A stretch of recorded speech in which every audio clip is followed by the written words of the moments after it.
निवडणुका जिंकायची आम्हाला बिलकुल भीती नाही। आमच्याकडून अनेकांनी निवडणुका कशा जिंकायच्या यश हे शिकलेले आहेत। आज तीच मंडळी ज्यांच्याकडे काही बोलायला नाही ते आमच्यावर टीका करत फिरतायत।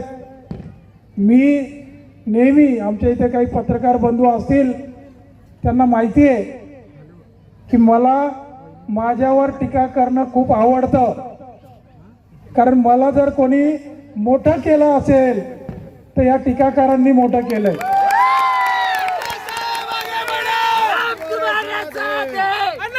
अण्णांची दखल घ्यायला त्या अंबरनाथ मध्ये वारंवार कोणाला तरी पाठवावं लागतंय।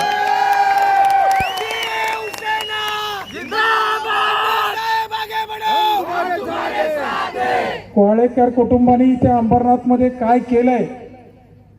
वाळेकर फक्त आता वाळेकर कुटुंब नाही राहिलं, रेड्डी साहेब उल्हासनगरला डुप्लिकेट माल पण बनतो, तसा इथे एक डुप्लिकेट माल तयार झालेला आहे। आमच्या माता भगिनींना चांगलं माहिती आहे, आमचे सगळे पुरुष बंधूंना माहिती आहे 40-45 वर्ष काय संघर्ष केलाय। आमचे हुतात्मे त्यांनी रक्त सांडलंय। आम्ही कुठेही गप्प बसलो नाही, अंबरनाथकरांची सेवा करत राहिलो। गेली 25-30 वर्ष आमच्या वंदनीय शिवसेना प्रमुखांनी सांगितल्यामुळे 80% समाजकारण आणि 20% राजकारण करत आलो।